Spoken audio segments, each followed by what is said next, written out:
You know, one of the most exciting things about this hobby, for me anyway, is getting a new system to play with. Especially one that I've never used before. And on the bench here, we have an Amstrad CPC464. Now, this machine was Amstrad's entry into the personal computer market. 64K, obviously to compete with the other similar systems of the time, Commodore 64 for example. But the one thing that they wanted to do with this machine when they released it in 1984 was to include it with a monitor. And their whole idea behind that being the separate monitor that would attract potential customers because their 64K machine, well, that wouldn't take away from the TV. Mum and Dad can still watch their favourite programs while the kids are mucking about on the computer. But in typical fashion, this one, well, it's got a problem. Don't know if you'll be able to read that or not, but that says no power. That's because when we flick the switch, well, the system does give its little sort of bong, that sort of degauss noise that you would hear out of most of these monitors. But there's no HV being driven, there's no static that you can feel on there, and there's no light on the machine. So definitely a fault in this monitor, but what about the computer itself? In part one of this video, what I want to do today is take a closer look at the computer to see if we can at least get that working. The other selling point of this system is the fact that, you know, it's all in one. Tape drive is integrated, system itself is powered from the monitor, so there's only one plug to go into the wall. That might present a bit of a problem for us today because I don't have another 5-volt power supply with that sort of end on it. I did get something for Christmas though that should get us around that little problem, and it'll give me a great opportunity to try it out. And that is one of these here, a bench power supply. Now this thing can output 30 volt 5 amp. That is loads for our CPC. It's only looking for 5 volts and 2 amps. But if we're going to connect this up to it, well, we're going to have to get the lid off. And to do that, it looks as if we need to take out 6 screws. It's quite hard to fit this whole thing in the shot, just because of the length of it with that integrated tape deck. Right, all the screws are out. Wow, that top half is heavy. That's because everything is attached to that. Well, everything bar the board. Keyboard is secured in there, as is the tape deck. And I think there's also a speaker, possibly in around this. Not really sure, but we'll see when we take it apart, because as you can see, it is rather dirty. It all needs stripped down and given a clean. So the brains behind the operation here are the Zilog Z80.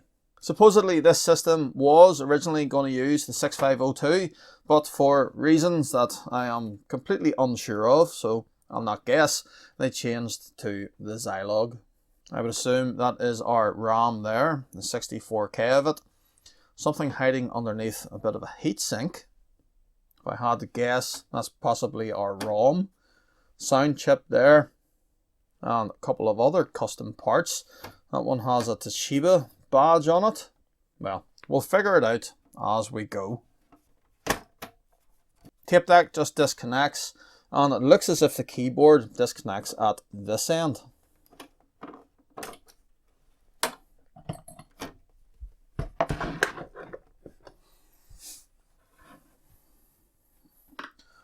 More screws. So yes, just checking the part numbers on some of these components. That Toshiba chip there, that is a peripheral interface, so presumably that's controlling the printer port. This Hitachi part here, well, that's our video chip, and what lives under there is the gate array.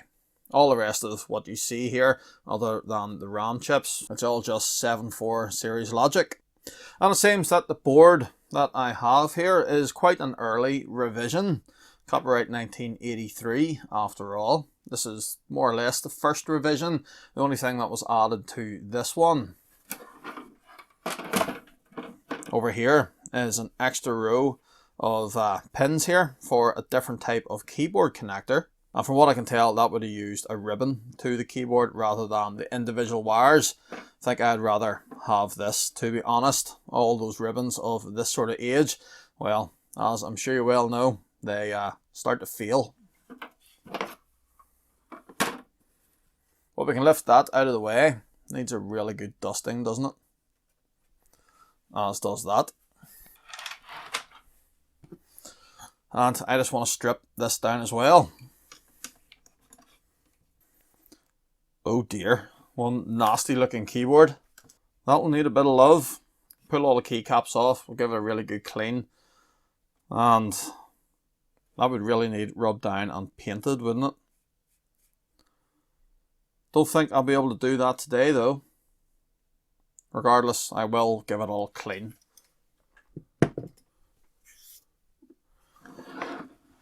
And then I just want to remove the tape deck. There's no doubt the heads and all will need a clean, and I dare say those belts will need changed. That's a bit sloppy, that belt. We may as well remove these other bits as well. The power switch and the volume wheel. There's the speaker that I was looking for.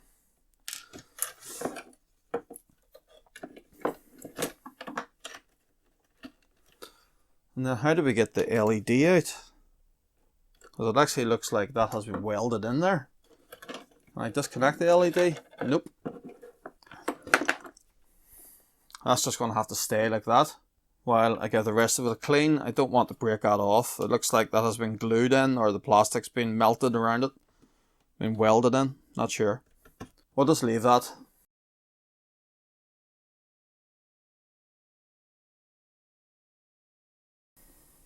I've washed the case, it's currently drying, and I disassembled the keyboard. This is what we're left with here.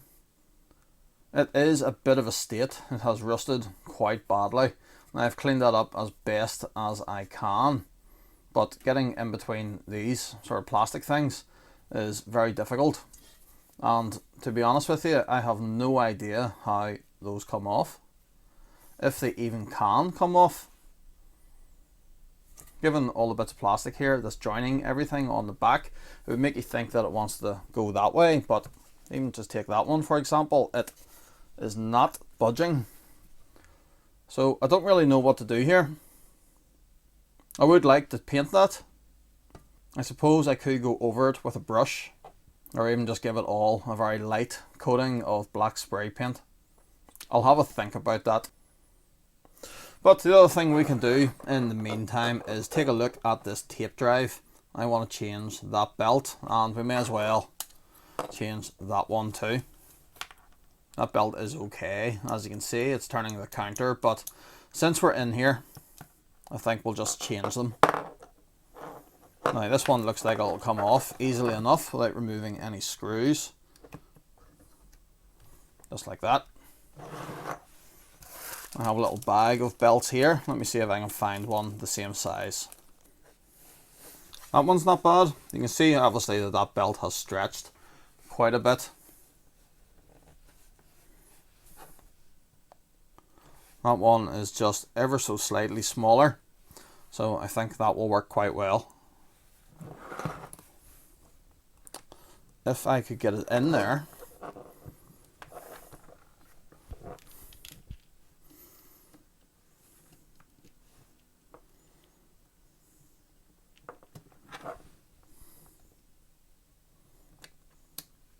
Yep, that'll do the job nicely. Right, this one. So it goes around the motor there, and round a tensioner there, and round this flywheel. And to get it off that flywheel, I think we need to remove that screw. That just gives us a little bit of flex in that metal there. I can pull that up a bit. And we can wrestle this belt out. Right, that is quite long. Where is the longest one I have here? A similar sort of size. That one is ever so slightly smaller. That other belt did feel like it was stretched a bit, so let's go with that one. Or is it that one? Which one's which? Yeah, that's the new one. Right, this should be fun. Try and get it around that tensioner first. Get it in underneath this bit of metal again. Come on. I don't know. Even at that one might be too loose. I don't like that. I probably should have went and bought the proper kit. You know, it would come with the 2 proper belts that we need, but nah, whatever. Alright, this one is slightly smaller again. Yeah, that feels a bit better. There's just a nice wee bit of springiness in the belt there. No slack in it whatsoever. I think that'll do. And I suppose the next thing we could do, while we're waiting for the case to dry, is see if this board even works. Gonna give it a bit of a clean first though. No time like the present. Let's see if we can power this board up. Let's see what it's doing. So I want to connect up the tape drive, because that there also carries, along with the tape drive, it also carries the main switch. But we need to figure out how we're going to hook up the bench power supply. Now I have this set to 5 volts and 2 amp. There's a capacitor here, and we know that the negative side of the capacitor is the side with the solid line on it, so I can hook that up like that. The other side of that cap then has to be positive, and we can follow that trace down, and we could maybe hook this off to the leg of that resistor there.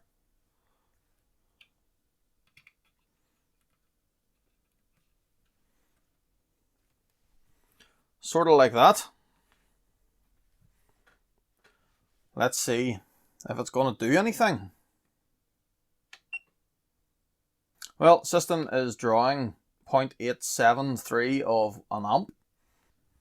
Is there any action out of the tape drive? If I hit rewind, for example. Yep. It's spinning away.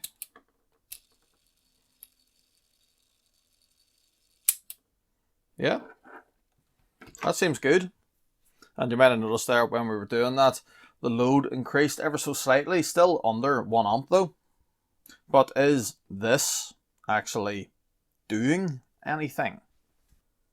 So if you just take a look with the scope, I need another ground for this, and I can get it there on that pin. And what I would like to do is just take a look even at the data lines on the CPU, just to see if there's any action. And that is pins 7 through 15, well, less pin 11, which is the 5 volt supply. So 1, 2, 3, 4, 5, 6, 7. Yep, that looks fine. 8. Yep. 9. 10. 11, that's the 5 volt. 12. 13. 14. 15. Yep, there is some signs of life. It seems to be running. I wonder, is it generating a video signal? And again, we can check for that using the scope on the video output. Now I need to get a ground again, and I can get that off the side here of the power connector. And then on this, pins 1, 2 and 3 are carrying the RGB signal. I think this one here is pin 1. And yeah, that looks like a video signal to me. There's another one of those pins there. That looks good as well. The other one I can't get too handily because it's connected on the underside of the board. Now pin 6 on this, which is the middle, that carries the monochrome signal. And yeah, that looks good. And it is sitting at a frequency there of about 15 kilohertz. So I dare say that our system here is running. Let's see if we can get a picture. So here's what we're going to do. And granted, this is a bit dodgy, but of this wire, the other end of this has a RCA jack on it, which I have connected into the composite input on my capture card. We're going to take that one there and try and wrap that round there, come on. And then I need to ground it, and that pin on that side is ground. So if I just hold that like that, are we going to get a video signal? And check it out, yes we are. Now it's a bit rough just because of the way I have hooked things up here, but it certainly seems as if our Amstrad CPC464 is working. Now I will have to reassemble the keyboard to test that, but I am really happy with that. I fully expected there to be something wrong with this thing, and certainly so far anyway, it seems as if there's nothing wrong with it. All the problems just lie in that monitor. Well, it's a new day, and you might notice something slightly different about this keyboard. I took the decision just to paint it. Now it is a bit cold out, so well, it's as good a job as I could do with it at the minute. Didn't turn out too bad, and unfortunately I didn't have any black spray paint. I thought I did, but well, there we are. All I had was this sort of gunmetal grey, but you'll not really see very much of it anyway when it's all in the case. And yes, there's two keys missing, tab and N. Both of those broke when taking them off, and that is despite me using the proper tool to do so. The little stems on them here snapped. Now I have glued it, but I'm just waiting on that stuff to dry. It's like a 2-part epoxy glue that, and it'll probably be tomorrow before that is dried, but we can leave them off anyway. There's no springs on these. The only key with a spring is the space bar. It's all rubber domes underneath here, and it's just the tension of the rubber domes themselves that keep the keys up. So nothing left to do but put it all back together. Hopefully I can remember where all those screws go. So we're all back together, but just before we button it up, I want to test that keyboard. So does this work? Now I need to be careful I don't knock those clips off. Keyboard looks good. So I think that will do for this video. The CPC464 itself, well, we have confirmed that works. We tidied up the keyboard, even if I did manage to damage 2 keys.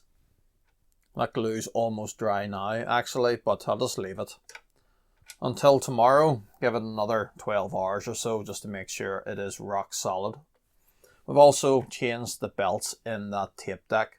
So even if we can't get this monitor working, well, I do have one Amstrad CPC464 to play with, and that is excellent. All I'd have to do is get a 5-volt power supply and an AV discard cable, something like that.